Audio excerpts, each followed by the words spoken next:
और रानू चिड्डा अपना घोंसला बनाकर रहा करते थे। वो दोनों अपने घर में बहुत ही खुशी से रहा करते थे। था कि टुन्नी चिड़िया और रानू चिड्डा के घोंसले के बगल में एक इंसानों का घर था, जो इंसान बहुत ही परेशान करता था। इसलिए टुन्नी चिड़िया अपना घर दूसरे सा जंगल में बनाना चाहती थी। इस बात को अपने टुन्नी चिड्डा से कही।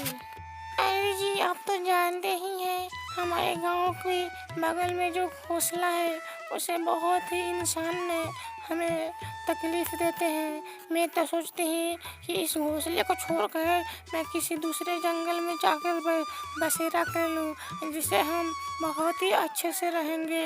आप तो इसी घोंसले में रखते हैं, क्यों नहीं हम अपने गांव के जो बगल में जो बड़ा सा जंगल है उस जंगल में जाकर हम अपना घोंसला बनाकर नया घर बनाकर रहें, जिससे हमें कोई भी इंसानों से डर नहीं रहेगा और हम अपना अच्छा से ज़िंदगी गुजारने लगेंगे।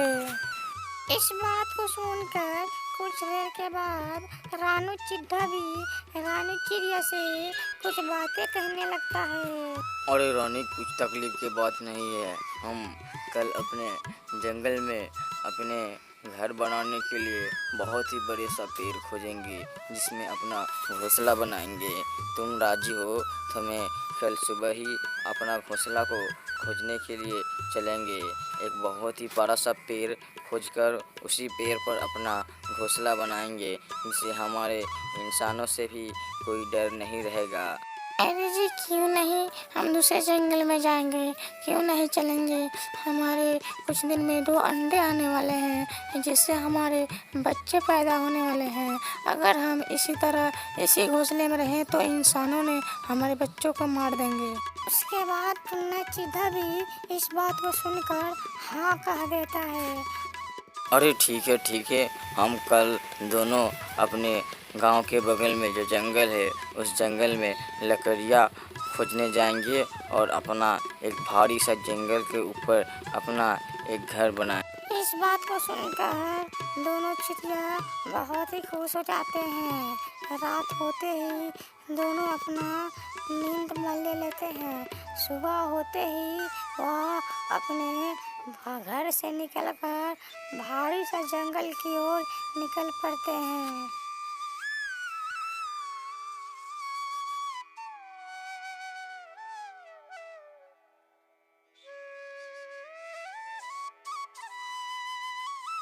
कुछ दूर जाने के बाद वह बड़ा सा पेड़ खोज लेते हैं, जहाँ पर दोनों चिड़िया अपना घर बनाना चाहती थी। उस पेड़ पर आराम से दोनों चिड़िया बहुत ही अच्छे से बैठ जाती है। कुछ देर बैठने के बाद रानी चिड़िया रानू चिड्डा से कुछ बातें करती है। अरे सुनते हो जी, हमारे लिए ये पेड़ बहुत ही अच्छा है। अगर हम इस पेड़ पर अपना घोंसला बनाते हैं तो हमारे किसी भी इंसान से डर नहीं रहेगा, क्योंकि आसपास में कोई भी घर नहीं है इंसानों का जो हमारे घोंसले से अंडों उतार कर लेकर जा सकते हैं। हम क्यों नहीं अपना घर इसी बड़े सा पेड़ पर बनाएं, जिससे हमें कोई भी डर नहीं रहेगा और बहुत ही अच्छे से अपना ज़िंदगी गुजारने लगेंगे। और कुछ ही समय बचा है जो हमारे पेट से 2 बच्चे आने वाले हैं, क्योंकि हमारे 2 बच्चे आएंगे, उन्हें भी तो बचाना हमारे लिए बहुत ही अच्छा यह पेड़ है, जिस पेड़ पर कोई भी इंसान नहीं चढ़ सकता। अरे ठीक कहती हो रानी। अगर हम इस पेड़ पर अपना घर बनाएंगे तो कोई भी इंसान नहीं चढ़ेगा, क्योंकि इस पेड़ के आसपास कोई भी घर ही नहीं है जहाँ पे इंसान रहे। यहाँ पर कोई भी इंसान का बसेरा नहीं है। अगर हम अपना घर इस पर बनाएंगे तो कोई भी इंसान हमारे अंडों को कुछ भी नहीं कर सकता। क्यों नहीं मैं अपना घर इसी पर बना कर रहा जाए। रानू चिड्डा की बात सुनकर रानू चिड़िया भी कुछ रानू चिड्डा से कहने लगती है। अरे ठीक है जी, हम इसी पेड़ पर अपना घर बनाएंगे। घर बनाने के लिए हम दोनों को बहुत ही कड़ी मेहनत कर कर गांव के बगल में जो भारी सा जंगल है, उस जंगल से लकड़ियाँ को तैयार करना पड़ेगा, जिससे हमारा घर बहुत ही मजबूत बन जाए। और हमें गांव के बगल में मकड़िया का जाल भी लाना पड़ेगा। कुछ देर के बाद रानू चिड्डा भी रानी चिड़िया से कुछ बात कहता है। अरे तुम मत घबराओ रानी, हम सभी चीज़ का जुगाड़ कर लेंगे। मकड़िया के जाल में इंसानों का बसेरा में देखा हूँ, मैं वहाँ से मकड़िया का जाल ला दूँगा। कुछ देर बात करने के बाद दोनों पक्षी अपने घर की ओर निकल पड़ते हैं।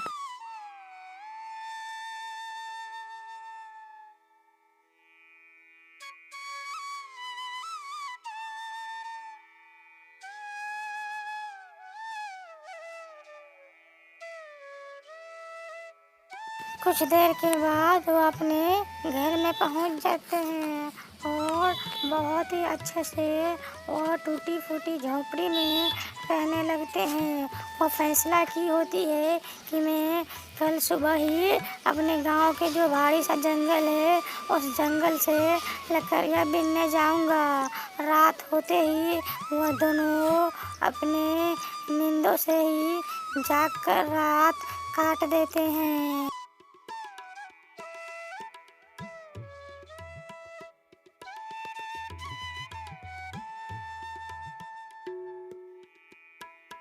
उसके बाद सुबह होते ही वह दोनों पक्षी अपने गांव के बगल में जो भारी सा जंगल है उधर निकल जाते हैं।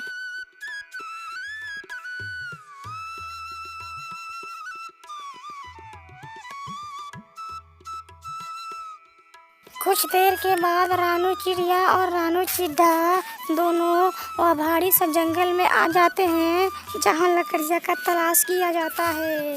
कुछ देर कड़ी मेहनत करने के बाद वह लकड़ियाँ दोनों चिड़िया अच्छे से बिटोड़ कर अपने पैर में बांध कर लेकर अपने घर की ओर चल पड़ते हैं।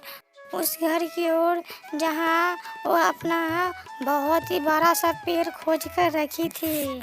कुछ देर के बाद रानू चिड़िया और रानू चिड्डा वह पेड़ के पास आ जाते हैं। पेड़ के पास आ जाने के बाद वह बहुत ही कड़ी मेहनत करने के बाद वह अपना बहुत ही बड़ा सा घोंसला बना लेते हैं। घोंसला बना लेने के बाद वह बहुत ही अच्छे से उस घर में खुशी खुशी से जीने लगते हैं। मगर वह दोनों को मालूम नहीं था कि यहाँ पर एक काला कौवा का बसेरा है, जो किसी भी चिड़िया को नहीं आने देता था और ना ही घोंसला बनाने देता था। काला कौवा इस घोंसले को देखकर एक बात कहता है। अरे ये कैसी पक्षी है जो आकर हमारे इलाका में अपना घोंसला बनाकर रही है। ये नहीं हो सकता, हमारे इलाका में कोई भी चिड़िया आकर अपना घोंसला बना ले, ये हम कभी भी नहीं होने दे सकते। इस बात को कहकर काला कौवा उस दोनों पक्षी के घर पर आता है। काला कौवा उनके घोंसले पर आने के बाद एक बात कहता है। अरे अरे, तुम दोनों हमारे इलाका में आकर अपना घोंसला क्यों बनाए हो? तुम नहीं जानते कि काला कौवा का इलाका में आकर कोई भी को घोंसला बनाना नामुमकिन है। तुम लोग को यहाँ पर नहीं रहने देंगे। काला कौवा के बात सुनने के बाद रानू चिड़िया भी एक बात कहती है। अरे कौवा जी, आप कैसे ऐसे बोल रहे हैं? हमें अपने बड़े सा घोंसले का बहुत ही सख्त ज़रूरत है, क्योंकि हमारे घर में 2 नन्हे सा बच्चे आने वाले हैं, जिससे हमें घोंसला बनाना बहुत ही ज़रूरत है।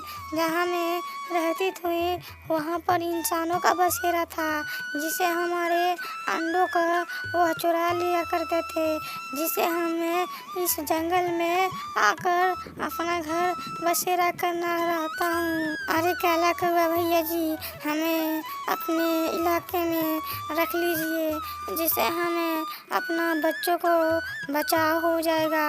मैं आपको कुछ भी नहीं करूँगी, नहीं आपको हम कुछ करने दूँगी। अरे ठीक है, मगर रहने के बाद हमें क्या फ़ायदा होगा? जो तुम हमारे इलाका में रहोगी तो हमें क्या दोगी? अरे भैया जी, जब मैं अपना भोजन लाने जाऊंगी तब आपको भी भोजन उधर से लेते आऊंगी, जिसे आप अपना भोजन करेंगे। इस बात को सुनकर काला कौआ बहुत ही अच्छे से खुश हो जाता है और सोचने लगता है।